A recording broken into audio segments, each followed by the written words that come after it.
Welcome back. Now, 3 days left until the crucial 8th May election. Political parties are now feeling the pressure to woo as many voters as they can. Today, most politicians were out campaigning. Now, the Democratic Alliance says it's confident it will do well on the polls on Wednesday. Meanwhile, UDF's Bantu Holomisa has promised to crack the whip on corruption. And so for more insight on this, I'm joined in studio by political analyst. We've got Professor Ivor Sorokinski joining us this evening. Professor, thanks a lot for joining us on Newsnight.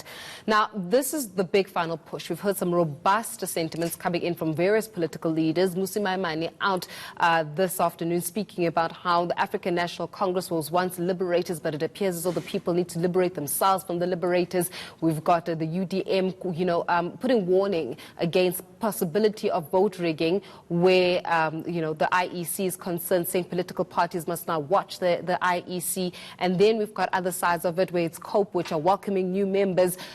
It's a big question. Does it really make a difference 3 days before the elections? It may have an impact on a small percentage of undecided voters, voters who've narrowed their choice down to 2 or 3 parties. And then they're waiting for signals in this last moment for where their vote should go. But it's not going to sway significant numbers. These kinds of events aren't going to change the outcome. It's going to be tinkering on the margins. I want us to just take a listen to some of the sentiments that were shared by the various political parties, and then obviously we'll come back and then we'll analyze it. Let's start off with some words that were shared by Bantu Holomisa, UDM leader, ahead of his campaigning as well, speaking in Carltonville just about the IEC and the political parties needing to be more vigilant in terms of watching those numbers as they trickle in. Let's have a listen. We have heard scary stories of how elections in other countries were rigged through the sophisticated hacking of results. We hope that the IT companies the IEC has appointed will not fall into this trap. If such a thing should happen, the IEC's independence will mean nothing and our elections would hold no value. We also call on our colleagues in other political parties to watch the IEC like hawks. Voting agents, our voting agents, should make arrangements to rotate so that we can always have fresh eyes on the voting processes. We must be especially vigilant when it comes to the marking of the voters' roll, to ensure that crooks don't cast more than one vote. Is there cause for concern? Because I do not believe, sometimes it's just politicking and it's political parties putting up an extension, but this almost sounds like a warning that we are aware that there may be even possibilities of this happening since these elections, Professor, have been deemed the most contested elections since the dawn of democracy. So this warning that came out, is there a reason for South Africans to feel not apprehensive, but really alarmed at this stage in terms of the possibilities of vote rigging at this stage? One should always be vigilant.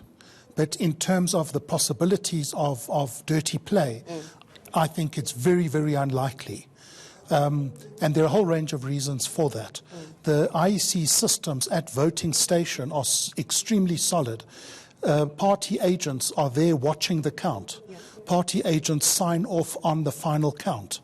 The count has to be nailed on the door of the voting station, which means that it's possible for all the parties to collect all the results for each voting station, to tally them independently of the IEC's tally, and to see if there is a divergence between the official outcome and the announced outcome at voting station level. And that eliminates significantly any opportunity for bad behavior. Where there is some doubt is in terms of the computer system that aggregates all the votes from all the voting stations. And that can be checked through an audit of the signed-off forms on the one hand. But again, it's so unlikely in terms of interfering at that level to be able to change the outcome. And I'm not familiar of any example where an election has been swung by hacking the vote counting system. The cheating happens in terms of ballot stuffing, not in terms of hacking the system to influence the... And that's where the independent agents actually come into play there as well. So I'm going to look at what was said with the UDM, and then we'll come back and analyse it. And then we're also going to look at the Democratic Alliance, because they also had their rally this afternoon, and also various sentiments shared by Mmusi Maimane. Let's have a listen. I want to tell you, change is normal.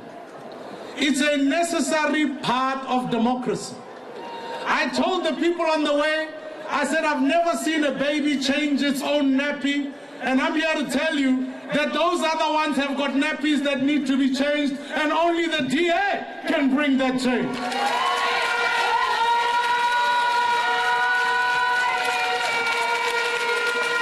I want to tell you, we are no longer in South Africa of 1994.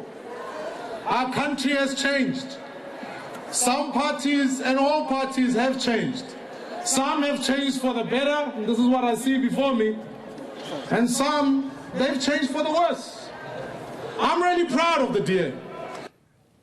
Well, of course, these are the sentiments shared by Mmusi Maimane, DA leader. Now, to continue this conversation, I'm also joined by political analyst Lukhona Mnguni, alongside Professor Ivor Sorakinski. Lukhona, thanks a lot for joining us this evening. Looking at what's been happening right now with the final push, different political parties coming into the fold, Mmusi Maimane making sentiments and making reference to possible coalitions that are being discussed between the EFF and the African National Congress.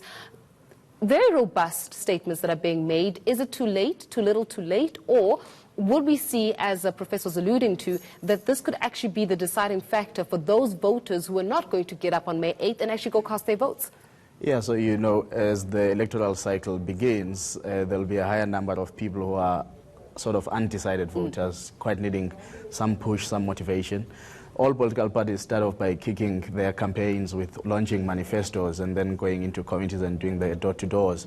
And we start seeing that number thinning down and becoming smaller.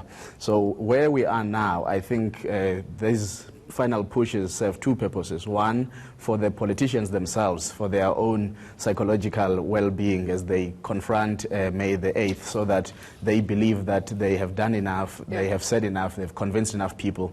And secondly, of course, is to tap into the minds of those voters who have not yet made up their minds today and are still wondering what is it that could be a surprise that convinces them to actually go out and vote. I think a person who's undecided today in terms of voting is either thinking, I'll stay at home, I'll go spoil the ballot, and I'm waiting for some miracle to actually decide, or when I'm in the voting booth, that's when I'll finally decide. So these rallies, and of course because there are too many, they also possibly sound as a lot of noise to the voter. And I want us to actually talk about that. They might actually not serve as great a purpose as it is, because everybody's just making noise about anything and everything. And well, making promises. One would say that one of those promises are going to be empty or going to be fulfilled come May 8th there, or even after May 8th. But we're going to continue with our conversation in just a moment. But we have to give you this information that has actually just came in.